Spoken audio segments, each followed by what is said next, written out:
नमस्कार जय माँ समलेई। संबलपुरी भाषा साहित्यर कथा उठले केते जन महान पुरुषकर ना आईसी। तार भितर जड़े हेउछन संबलपुरी भाषा साहित्यर पराण कविश्री खगेश्वर सेठ। से उड़िया आउ संबलपुरी भाषा रे बहुत सारा काव्य कविता रचना करी प्रख्याति लाभ अर्जन करिछन। तांकर संबलपुरी भाषा साहित्य के बहुत बड़ अवदान अच्छे। तांकर लेखला काव्य परछा सती संबलपुरी भाषा साहित्य के गोटे नुआ दिग दर्शक भावे बाट कढ़ेइतिला, जहार लगी बोलिकरी आज संबलपुरी भाषा साहित्य विश्व दरबार रे ना करि पारिछे। तो आसुन जानमा आमर खोजर 7 नंबर एपिसोड रे संबलपुरी भाषा साहित्यर माइल खुंट कविश्री खगेश्वर सेठकर साहित्य साधना विषय रे। सुनो गो माँ बहनी मोर नाटा परछा सती मते बोलसन बांझन छारी घयता खाई नोटी बिछाती हेई बसी भूतभूतिया देखी जाए से रोदुतिया लुकर मारे सुनी नहीं होई बाहक पीड़ार गीत बुझती बिलबुले मुई बाहते भोटा एकला जासी धुबेन कोटा पांछिया बेले लोक आसी गले ओटे पानी हेसी बुथी सुनो गो माँ बहनी मोर नाटा परछा सती। अक्षय तृतीया चाषी मानकर लगे गोटे शुभ दिनटे, जेन दिन चाषी निजर बछर जाकर साहा भरसा विश्वास धान बुठे झिटसी माँ माटीर कूले। जेनता कथारे भी अच्छे खरडी बुनले मरडी नहीं हुए। सही शुभ अक्षय तृतीया दिने 1906 एप्रिल 26 तारीख गुरुवार दिने कवि जलम होते इहादेर बरगढ़ जिलार सरसरा गाँवर गरीब कैवर्त परिवार घर ने। तांकर बापा थिले हृषिकेश सेठ आउ माँ थिले जाग्यसिनी सेठ। से थिले 7 भाई बहनी भितरुन सान सेनर लगी सबे तांको बहुत आदर करुथिले। आउ कवि थिले बाप रसाली। तांकर बापार पच पच जाही गले भी तही जाउथिले।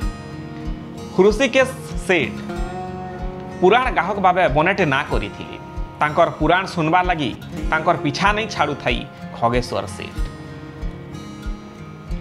तांकर आर्थिक स्थिति भी भल नहीं थाई, गरीब परिवार। आउ से समय रे गुरुजी मानकर निर्घात मार डरे कवि खगेश्वर सेठ स्कूल रो द्वारबंद भी नहीं मारू थाई। स्कूल के पाठ पढ़वा लगी पठाले इआड़े से आड़े लुकी बुलन। आउ केबे केबे तो नहीं खाई नहीं पी करी शिव मंदिर ने भी रही जाओन। तांकर बड़खा ददार ना ब्रजमोहन सेठ। तांकर ई सबू भुरकुटी देखी करी घरे सम्या देखी अक्षर मात्रा फला जुक्ताक्षर चाटसाली बागिर पढ़ाओन। खगेश्वर सेठकर बुद्धि बहुत प्रखर आउ तेज थिला। बहुत कम समय रे मथुरा मंगल दांडी रामायण सारला महाभारत बागिर बही आउ पुराण माने पढ़ी पारुथिले। से व्याकरण रे जनता की व्याकरण प्रवेश अमरकोश अभिधान ध्वनि मंजूरी बागिर व्याकरण पढ़ी पारुथिले आउ बहुटे ज्ञान अर्जन कले। तांकर पढ़वार निशा संगे संगे लेखबार आशा भी मने उठला।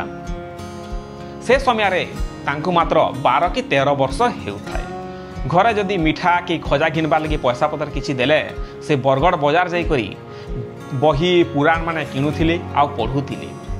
तांकर कहानी कहबा कथा कहबा शैली बहुत प्रभावित करुथिला। अभाव असुविधा दरिद्रता सही नहीं पारी करी कुटुंबसिया सभे तांकर सरसरा गाँ छाड़ी करी छत्तीसगढ़ रो सुरंगी पाली गाँ के गले। सेन केते बछर रहला परे 1924 रे तांकर माँ जाग्यसिनी सेठकर देहांत हितिला। तार 6 मास भितरे बापा हृषिकेश सेठ भी आग बुझिथिले। हेले उच्च मना खगेश्वर सेठ तांकर कौलिक वृत्ति दिन बेले माछ काठी भुजा निकन और रात बेले लेखा लेखी करबार संगे साहित्य साधना कर। से सुरंगी पाली गाँव आखर पाखर गाँ मान को नाटक सिखाबार लगी जाओ आउ से निजे परिवेशन भी कर जहार लगी बोली से काने आउ नाखे भेदी हेथिले। तांकर पहला गीत थिला जहाँ चटकना जेंटा कि से नाटकर कलाकार मान को परिवेशन कराओ आउ से गीत मान को लोग बहुत बहुत पसंद कर। केते बछर परे से तांकर बड़दादा बहु मानकर संगे रहुथिले।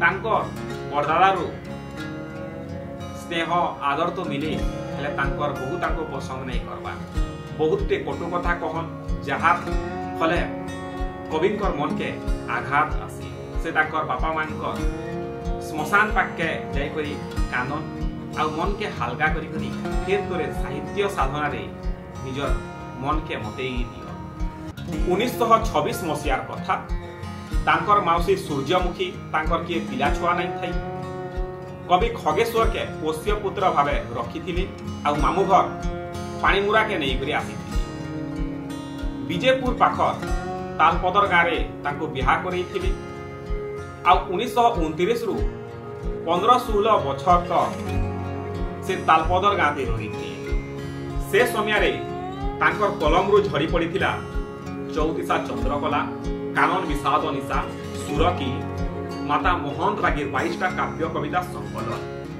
जेनटा के ओडिशा संगीत नाटक एकाडेमी भुवनेश्वर वाले निज खर्च रे छपे करी खगेश्वर सेठ ग्रंथावली बाहर करिथिले ग्रंथावली तो गुटे छपला तार बाहर सुभद्रा कलाकुंज मंजू मंजूषा एंता 15 रु 16टा काव्य कविता पांडुलिपि से लिखिथिले से थिले महान साहित्यिक मातृभाषा मातृभूमि लगी किछि करि जिवार महत्पन से लेखि बसले निजर मातृभाषा संबलपुरी रे परेछा सती दलई पड़ा समलेई पापर माँ बाप भोट विचार ठांगरू बाबा एंता 7 रु 8टा काव्य सेही काव्य कविता के संग्रह करी करी खगेश्वर साहित्य संसद पाइकमाल वाली खगेश्वर ग्रंथावली तृतीय भाग संबलपुरी काव्य कविता 1969 ने प्रकाश करिछन संबलपुरी काव्य कविता लेखि करी कवि खगेश्वर से गुटे नुआ चेतना भरी दैछन संबलपुरी भी गुटे भाषाए बोली करी जनै दैछन संगीत नाटक एकाडेमी छपे थिबा ग्रंथावली रे संबलपुरी काव्य परीक्षा सती के ठान दे करी राय सारा संबलपुरी भाषा प्रचार प्रसार दिगे तांकर बहुत बड़ चिंता थिला कविर धरम खाली कल्पनार काया फैलाबार नुहे कि स्वप्नर सौदागर बनाबार नुहे प्रकृत कवि सेटा है जेन स्वप्न ने सत्य लुकी थिसी ई प्रकार सत्यर सार्थक उपासक थिले साहित्यर प्राण कवि खगेश्वर कवि गंगाधर मेहेरकर परे पश्चिमांचल सर्वाधिक लोकप्रिय कवि खगेश्वर सेठ भावे पाठक माने आउ